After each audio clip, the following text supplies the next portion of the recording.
deeply pious scientist conducted a radical experiment in an undisclosed facility. The scientist had theorized that a human without access to any senses or ways to perceive stimuli would be able to perceive the presence of God. They believed that the five senses clouded our awareness of eternity, and without them, a human could actually establish contact with God by thought. An elderly man who claimed to have nothing left to live for was the only test subject to volunteer. To purge him of all of his senses, the scientist performed a complex operation in which every sensory nerve connected to the brain was surgically severed.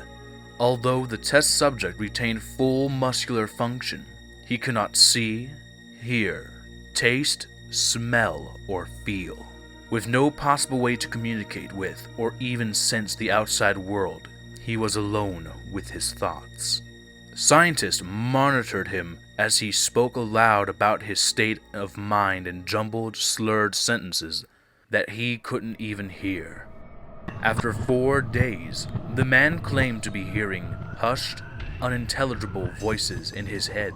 Assuming it was an onset of psychosis, the scientist paid little attention to the man's concerns. 2 days later, the man cried out that he could hear his dead wife speaking with him, and even more, he could communicate back. The scientists were intrigued, but were not convinced until the subject started naming dead relatives of the scientists. He repeated personal information to the scientists that only their dead spouses and parents would have known. At this point, a sizable portion of the scientists left the study. After a week of conversing with the deceased through his thoughts, the subject became distressed, saying the voices were overwhelming. In every waking moment, his consciousness was bombarded by hundreds of voices that refused to leave him alone. He frequently threw himself against the wall, trying to elicit a pain response. He begged the scientists for sedatives so that he could escape the voices by sleeping. This tactic worked for 3 days until he started having severe night terrors. The subject repeatedly said that he could see and hear the deceased in his dreams.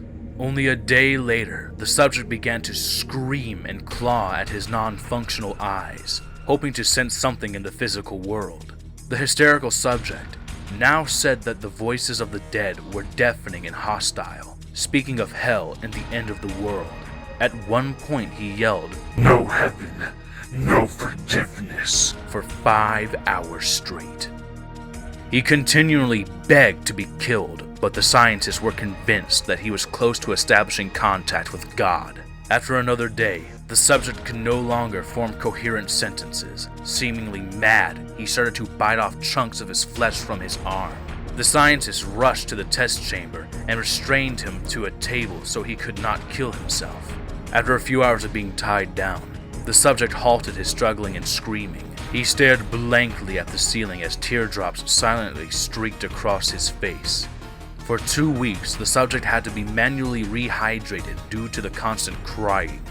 Eventually, he turned his head and, despite his blindness, made focused eye contact with the scientist for the first time in the study.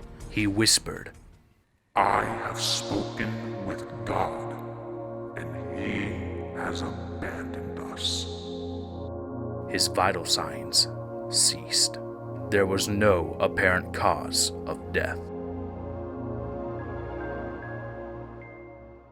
Follow-up study, 2000, Dr. G.F., Department of Neurology, hospital name withheld, San Francisco, California. Recent study of a degenerative disease which targets the motor function and cognitive decline often leads to hallucinations of the deceased. The death of targeted cells and chemicals in the brain by this disease leads to the loss of smell, among other senses. The cause of the disease is unknown. Hallucinations present in 39.8% of the patients, falling into 3 categories: a sensation of a presence, person, a sideways passage, commonly of an animal, or illusions, present in 25.5% of patients, an isolated occurrence in 14.3%. Formed visual hallucinations present in 22.2%, isolated in 9.3%, and auditory hallucinations present in 9.7%, isolated in 2.3%. Continuing study in San Francisco, California, 2003 to present.